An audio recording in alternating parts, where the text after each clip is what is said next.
Study session, Kansas City Area Transportation Authority, KCATA. Bryce Shields with KCATA will present this evening. He's the Community Engagement and Affairs Partner. Also, I'd like to state that no public comments will be taken during this presentation. There will be opportunity during the public comment section of the regular city council meeting. Thank you, Bryce. Hello, Mayor.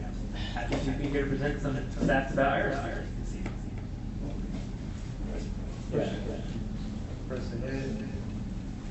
Baby. Right side, might be one of those.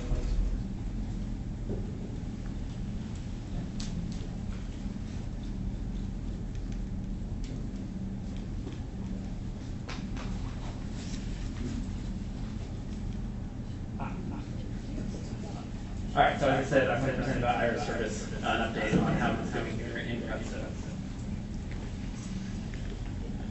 Wrong direction. Here we are. All right. So first off, real quick, this is ridership for Iris. This is in Gladstone. This is from July 23 when it first started, all the way up to May 24. Obviously still do tally, so we don't have that on. As you can see, it has first off grown quite a bit from when we first started, and that most of your trips are still within Gladstone. So people are mostly going somewhere from Gladstone in Gladstone. Number two is Northland, which is just parts of KCMO north of the river, and then Midtown also has a decent number of trips. But overall, your growth has been exceptional. You have a lot of people using the service, which is what we want to see. And now some stats for Iris and how it's doing. These stats are for Gladstone specifically, and these are also from the months of May and so far in June. So your on-time performance is 81%. On the app, the average trip rating is 4.8 out of 5. The average wait time for when somebody gets a ride secured is 12 minutes, and the people are currently riding for about 10.1 minutes. That's the average. Some more stats. So the average walking distance from when somebody has to walk to the pickup stop is 687 feet. The average destination once they get out and walk to the destination is 613. The average rating at which people leave comments, about 9% of people leave comments on the app when they leave a review, and the 1- to 2-star reviews with comments, those make up less than 1% of the reviews on the app. Some more information about booking times for the trip, just because I think this is interesting. About 45% of Gladstone residents are booking in real time, and then about 30 minutes, 2 hours before, it's 29%, and then 6 hours, 11%. 624 is 14%, and then less than 1% or 1% of people are booking 24 hours or more, which is always an option and encouraged to secure your ride. And that is some really quick stats. I welcome any questions. Anyone have questions? Councilmember Moore. Bryce, thank you for being here. I have a question. How is it determined where the pickup's going to happen? The other day, or drop off, either one. The other day I was actually at the Gladstone Bowl parking lot, and an Iris car pulled into that parking lot, and the patron who left the car clearly was going to the post office. So he passed the post office, parked in the Gladstone Bowl parking lot, and the rider got off, walked back to where the post office. So, and then another time I was trying to book, and I realized it was having me go quite a distance from where I wanted to be picked up. And in other words, he was going to have to drive by where I would have gone, like close to my driveway or close to my subdivision, but instead it was like way up the hill. So how is it determined where they stop to pick you up and then where they go to retrieve you or let you off? How does that happen? So there is virtual stops throughout Gladstone in the system. That has been built by an algorithm used by Ride&Co, our software provider. And then we can also go in and manually add stops. If we see like a spot that's really routinely used and for some reason the algorithm didn't think it was important at the time, we can go in and manually add stops. We have, the network has been meshed out so that you are never walking more than a quarter mile to get to your pickup stop and a quarter mile once you are dropped off to get to your location. But it has to go to those virtual stops. It can't drop you off early or pick you up closer. It's part about the kind of the last mile, that last little bit going into the streets, really slows down the whole system. And so for me, like I'm using it at my home, there's 2 stops that are really close by, and so the app lets me pick. But if there isn't like 2 that are really the same distance, it just assigns you automatically. Or let's say you have one option, you can select that option. So if it's a new stop, one that's never been done before, and it doesn't have a virtual stop, how does that work? It happens? So again, so we've built virtual stops throughout it, and so like if you're someone wanting to go to the post office, the app, the software looked for that closest virtual stop to that post office. Okay. Mayor Pro Tem Smith? So we have to refresh my memory a little bit. When we first entered into this agreement, there were zones that were established. Is that still the same as it was when presented, or has it changed? The zones have been modified a little bit over the time to better, make the system work as efficiently as possible. So originally we had multiple different zones inside the Northland of Kansas City. That's where Iris began. Now we've simplified it. So Gladstone is its own zone. The Northland of Kansas City, north of the river, that's its own zone. And there's Midtown Kansas City, and there's South Kansas City. Additionally, Riverside is its own zone, and Liberty is also its own zone. So it means we have our one car. Is that the deal?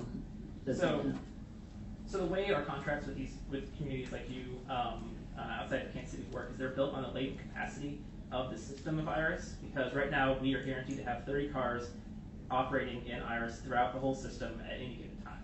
And so because that is more capacity than what we need, that's how we bring in these services to Gladstone. So you don't have a specific car assigned to Gladstone. What you have is all the cars around Gladstone coming in as needed when there is a trip request. So what you're saying is that in the Northland, the entire Northland, which would be Riverside, Liberty, North Kansas City, Gladstone, there's 30 cars. Sorry, through the entire system. So that's Okay. Northland, Midtown, South KC, all of it. So what happens when a city decides that there are not enough cars rotating into their city to pick up their residents?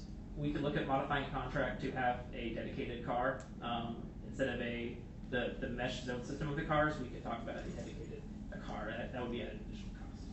And are there 30 cars running consistently throughout the day, every hour of the day that this service is running? Yes.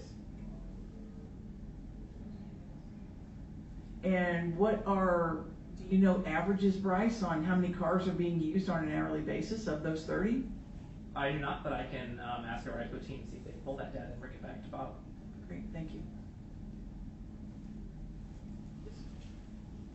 Bryce, thanks. I'm pleased to see the statistics for how this has filled the gap over the last year. I have a question about where is KCATA on reinstating rider fares on the buses? That is an ongoing process. The city of Kansas City is in our contract of having zero fare at least through April of 2025. So that is in our contract with the city of Kansas City, Missouri, which is of course our biggest funder of services. There's still free fares till April 2025? Yes, that is correct. Unless something in a contract is modified, that is currently how it is set. Thank you. Any other questions? Thank you very much. Appreciate it. Mayor, that's all we have for tonight, so we have a little bit of free time. Thank you.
Good evening. I'd like to call this meeting to order. Welcome to the regular city council meeting for Monday, June 24th, 2024 at 7:30 p.m. Madam Clerk, please note that all city council members are present and we have a quorum. Please join me in the EFW Post 10906 for the Pledge of Allegiance.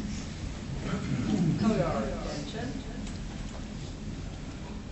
Forward march.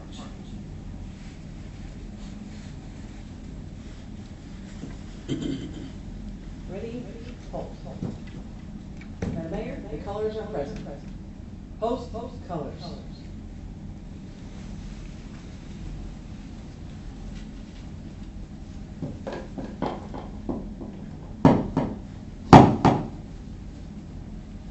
Present arms.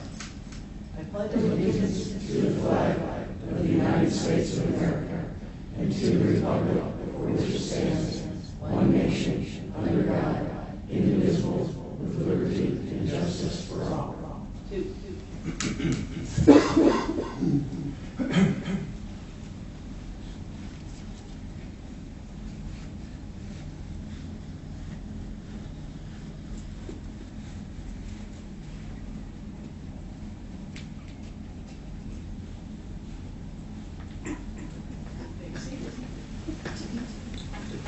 I'd like to thank members of the VFW Post, Carl Gleaton, Gordon Harris, and Jim Cox. It's always nice to have them here in the evening to present our colors.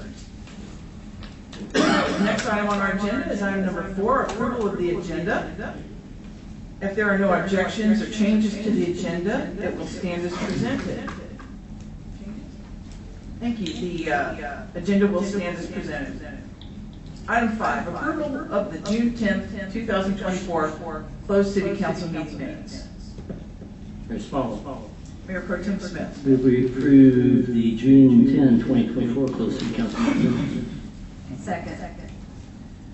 We have a motion and a second. All in favor say aye. Aye. Any opposed? Minutes stand as published. Item number 6, approval of the June 10th, 2024 regular city council meeting minutes. As follows. Mayor Pro Tem Smith. Move we approve the June 10, 2024 regular city council meeting minutes. Second. We have a motion and a second to approve the June 10th regular city council meeting minutes. All in favor? Aye. Any opposed? Minutes stand as published. Approved as published. So the next item we have is the proclamation of National Parks and Recreation Month. Justin? Here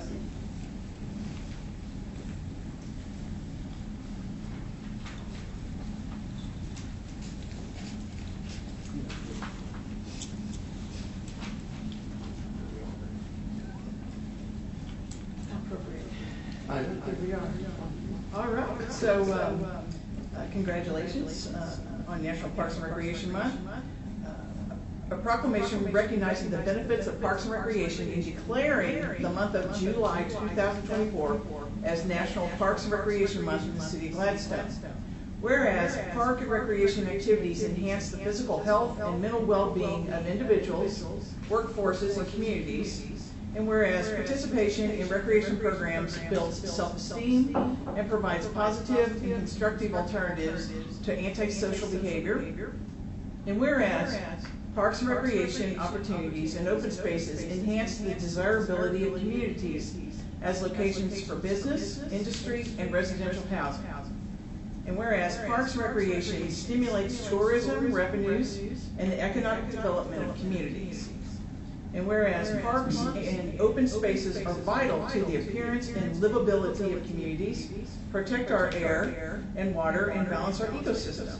And whereas it is the right of everyone, regardless of age, race, color, religion, sexual orientation, gender identity, national origin, or ability to participate in parks and recreation programs and activities and enjoy parks and open spaces. Now therefore, I, Tina Imsfollow, Mayor of the City of Gladstone, Missouri, on behalf of the Gladstone City Council and all Gladstone residents, do hereby proclaim July 2024 as National Parks and Recreation Month in Gladstone, Missouri, and urge all residents of this community to join with the citizens of other communities throughout this great state in recognizing that parks and recreation services are essential to the quality of life, not only in the month of July, but all through the year. Congratulations. You have anything to say? I guess like I said, I usually sit up here and talk about how, you know, we enjoy the community coming out and doing all the activities that are going on this month. I think tonight, I'd like to recognize our staff that are out there, especially on a hot day like today. The lifeguards are over there. They're not in the pool. They're above the pool. Or our volunteers. 2 volunteers in the audience here tonight. We have support from volunteers, part-time staff, and of course our 20 full-time staff. So great work we do in the community, but without the community, we wouldn't be able to do the great work and support the council. So thanks to everyone who comes out and participates. Thank you, Justin. We appreciate you too.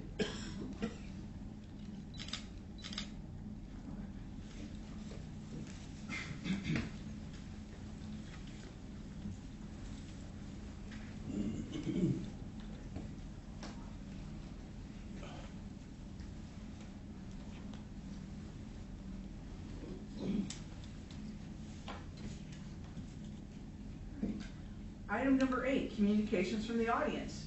Members of the public are invited to speak about any topic not listed on the agenda. While speaking, please state your name and address for the record and limit comments to 5 minutes. Please.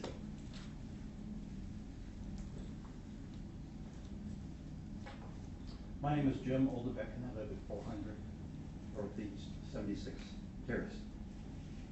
I wish to thank City Manager Bear and yourself, Mayor Spallo, for your time this last week to dialogue with me on matters related to IRIS and transportation in our city. I learned a lot and it benefited.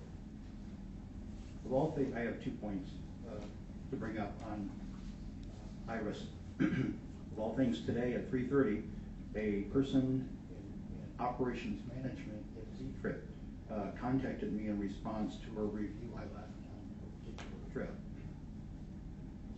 We talked for 45 minutes. This person really go on and was candid and responded to questions and seemed to be very interested in my experience with IRIS. I want to be clear, I think it's very good service, has fantastic potential. And I'm concerned about people that use it just because of the delays and unpredictability. I believe most people use it to get to work. And they want to earn money so they can get their own transportation.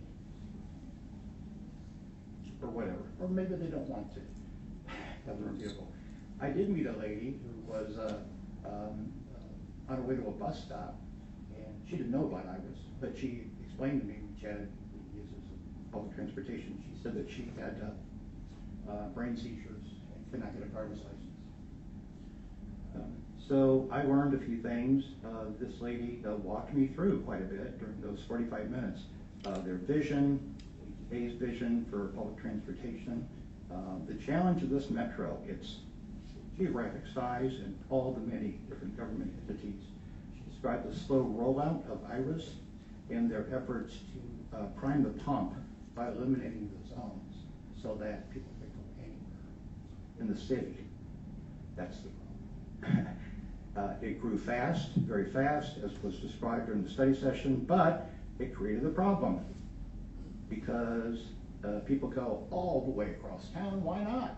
If Uber's going to charge $50 to go from the Triangle to KCI, $4 will get you there.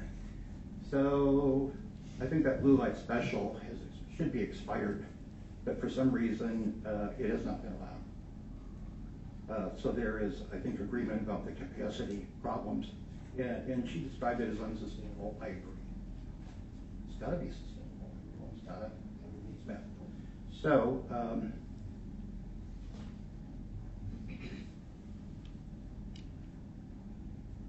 She said that she does not get into working with the governments. She handles operations. But regarding governance, had breakfast with Clay County Commissioner Scott Wagner. We were talking about another matter that just came up, and he was incredible. He had been a former city council member, for Kansas City, Missouri, and Mayor Pro Tem there. And just being the person he is, he did a great tight synopsis of ATA, the challenges. He cited in particular governance as a challenge. It was created in the mid-60s by the federal government, Kansas and Missouri. Things have changed. And governance really hasn't. And it's primarily controlled by the primary donor, which is Mayor Q, who did something that should be of concern to us, because it is readily apparent that state law states that Clay County can suggest 3 individuals for Mayor Q to choose from. You may be aware of this already. And he did not choose any of them, but appointed an individual who I see on the website for the board of the ATA, who is an employee of Mayor Q, of the aviation department, but lives in Clay County. Maybe that's why we're not being considered and listened to. So I don't see any sense in thoughts of paying more money for more cars. They just need a business model to work for sustainability. That's all I have. And thank you so much for the conversation. You're welcome. You're welcome. Any other comments from the audience this evening?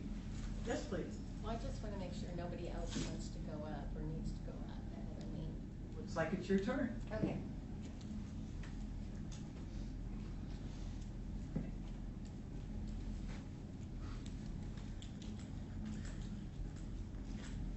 Deborah Dobbins. I have a farm across the street from Hobby Hill Farm. So the address is 7612 North Broadway. And I'm here again tonight to talk about the water levels on the creek. We did, Tim from Public Works was talking to both my husband and I at the back of the room, and we are going to go over some documents, but part of what I want to bring up is that I think the engineering and the architecture firm that worked the process of this new park and the wetlands, that there should be a consideration of them coming in and taking a look at their idea and seeing if it's working. Now we have a pond over there that has got silt in it, totally filled with silt. So even though there might be some water coming in it, it's in the wetland area. Part of that wetland area had like 2 creeks coming into it and several small springs. Well, that could be changing the whole course of the water. And so I'm just here to say that, would like to take a look at the records. Tim made a comment that you're trying to pull records, but I don't know. I think it would be to everyone's advantage, including the city of Gladstone, to maybe have the engineering and the architecture firm come in and take a look and see if their process that they use on the farm is working. Because I think it has kind of failed. And the other thing I want to bring up is my family, myself, my siblings, we are probably the last people that were ever in the cave on 76th Terrace. We even rode horses back in that cave for quite a ways at one time when we were younger. So I'm also in here because I know people have concerns about the cave, the water over there on 76th Terrace. And since I'm already having an issue with my farm, I'm definitely going to try and stay on top of any new developments there. So just wanted to let you know. Okay? Thank you. Thank you. Thank you, Tim, for speaking with Mrs. Dobbins. Any other comments from the audience this evening? Seeing none, we'll move on to item number 9, communications from the City Council. Councilman Spencer Davis. Nothing tonight, Mayor, thank you. Thank you. Councilman Garnos. Thank you. I've got a couple of things.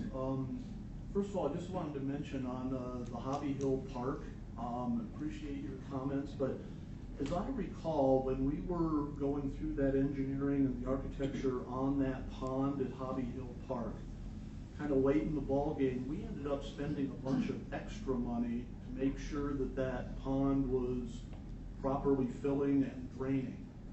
And for some reason, I've got it in the back of my mind that when we were working on that, that was a late addition, and we ended up spending a bunch of extra money to try to make sure that there was no adverse impact from what was happening on the with that wetland and the trail around it.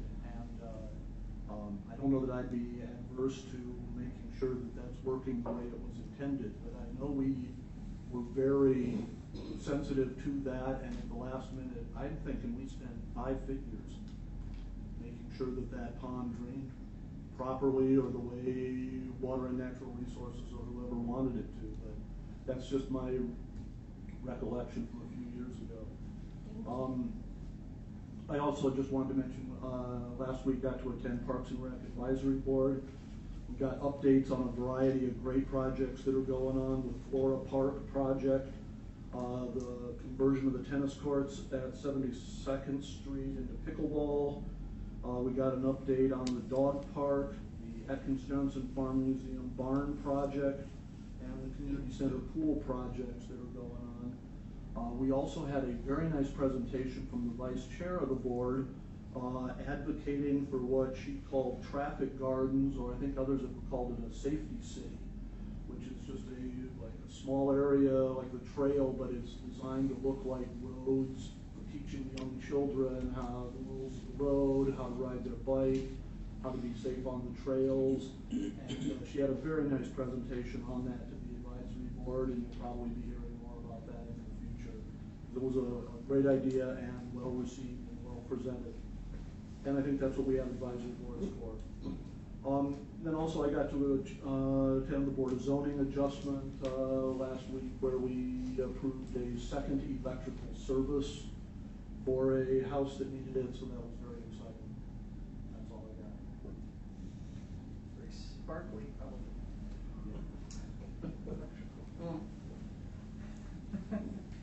Councilmember Moore, please. Thank you, Mayor. The mayor and I had the opportunity last week to attend a volunteer recognition event hosted by the Northland Shepherd Center.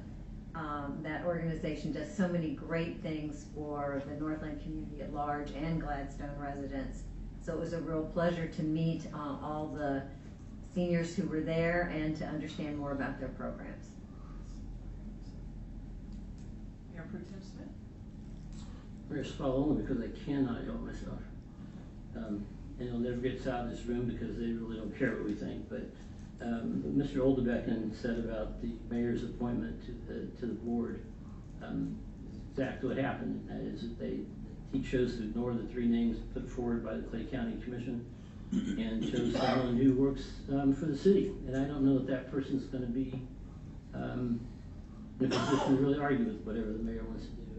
You know, for 100 years up here, we've said we've been ignored, we've been stepped on, and whatever you want, squeezed would be a nice name, because we've let this stuff keep happening, and it appears to be happening again.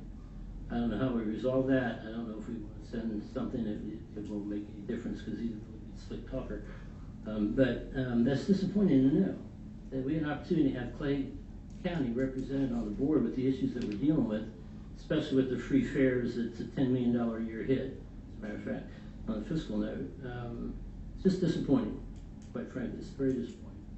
And I hope maybe the county commission will probably be the best ones to speak up and ask a couple of questions of that. Like I said, I just couldn't help myself, but it's just total disrespect for the Northland. Absolutely. Thank you. For myself, I just want to invite everyone to our art dedication this coming Friday at Oak Grove Park. It's at 10 a.m. It's our Monarch Girl sculpture. That is going to be a permanent piece of art at Oak Grove Park, and this is our commitment to our city to provide art in all of our parks and public areas. Very excited for it. It's a beautiful sculpture, and I know that the Arts Commission had a number of those to look at, a number of items to choose from, and this is the one they chose. So please join us this coming Friday at June 28th at 10 a.m. over at Oak Grove Park. Item number 10, City Manager Bear.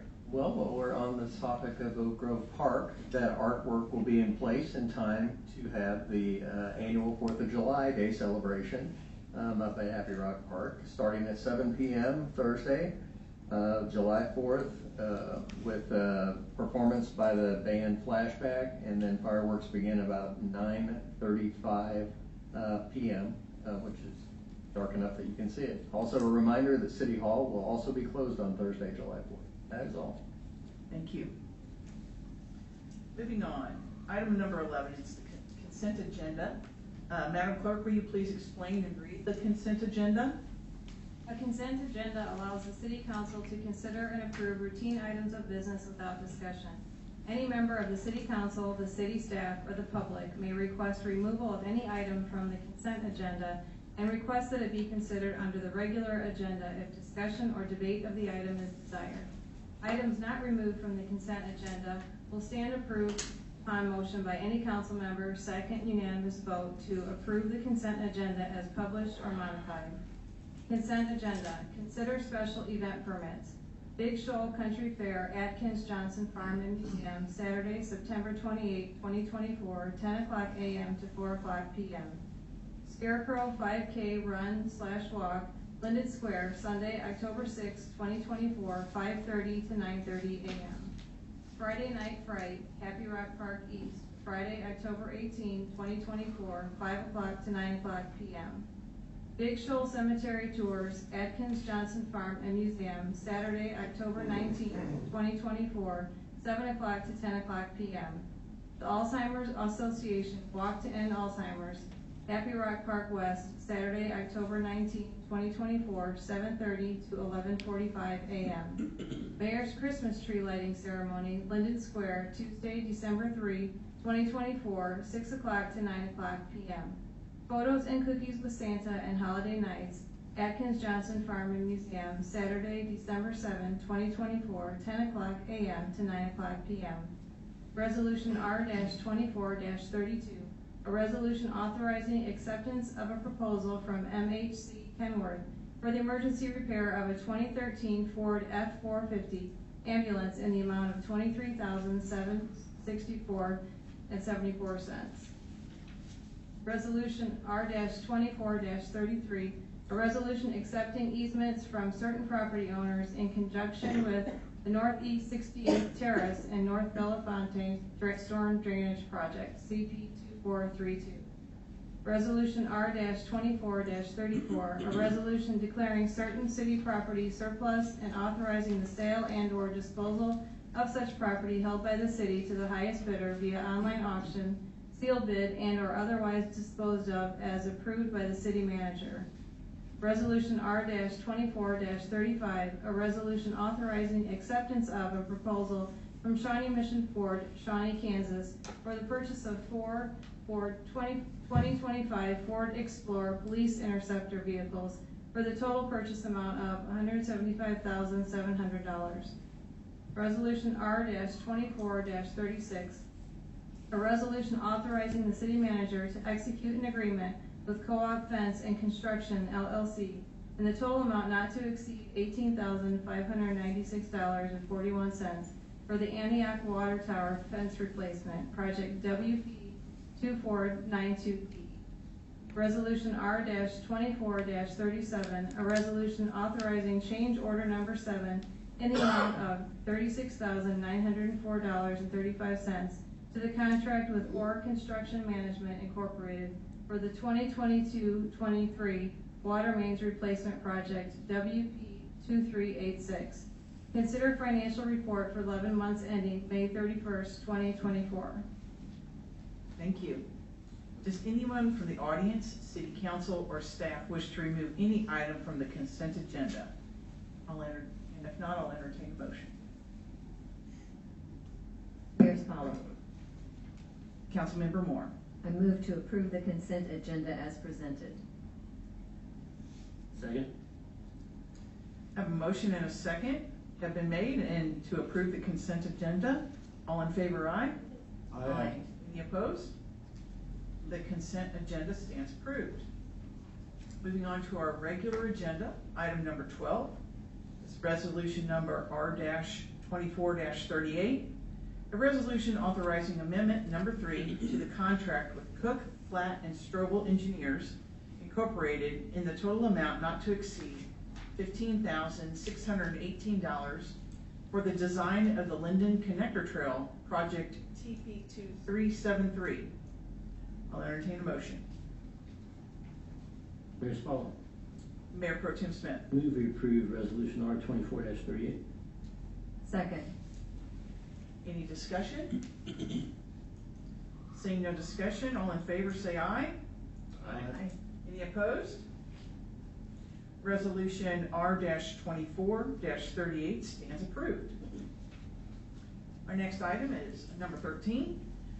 First reading of bill number 24-20, an ordinance authorizing the city manager to execute a program agreement between the City of Gladstone and the Missouri Highways and Transportation Commission for federal transportation enhancement funds to construct the Linden Connector Trail, federal project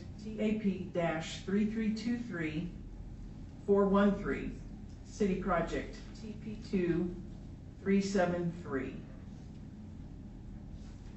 Mayor Spalding. Councilmember Garnos. I move to place bill number 24-20 on its first reading. Second. It has been moved and seconded to place bill number 24-20 on its first reading. Is there any discussion? All in favor of placing bill number 24-20 on its first reading, say aye. Aye. Any opposed? Madam Clerk, please read the bill. First reading bill number 24-20, an ordinance authorizing the city manager to execute a program agreement between the City of Gladstone and the Missouri Highways and Transportation Commission for federal transportation enhancement funds to construct the Linden Connector Trail federal project TAP-3323-413, city project TP2373. It has been, Mayor Spalding. yes, sir. I move to accept the first reading of bill number 24-20, waive the rule, and place the bill on its second and final reading. Second. It has been moved and seconded to accept the first reading of bill number 24-20, waive the rule, and place the bill on its second and final reading. Is there any discussion? No discussion? All in favor of placing bill number 24-20 on its second and final reading, say aye. Aye. Any opposed? Madam Clerk, please read the bill. Second reading bill number 24-20, an ordinance authorizing the city manager to execute a program agreement between the City of Gladstone and the Missouri Highways and Transportation Commission for federal transportation enhancement funds to construct the Linden Connector Trail, federal project TAP-3323-413, city project TP2373. Mayor Spalding. Councilman Moore. Oh, you're Garnos.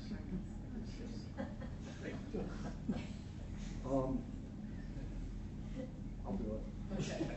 I move to accept the second and final reading of bill number 24-20 and enact the bill as ordinance number 4.674. Second.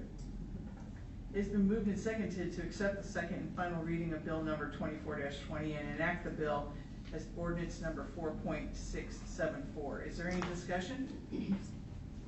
Madam Clerk, please call the roll. Councilman Davis? Aye. Councilman Garnos? Aye. Councilmember Moore? Aye. Mayor Pro Tem Smith? Aye. Mayor Spalding. Aye. Bill number 24-20 stands enacted as ordinance number 4.674. Item number 14, is there any other business? Seeing that there's no other business, we are going to reconvene our closed session and in the city manager's office, and we will adjourn the meeting during the closed session. Thank you very much.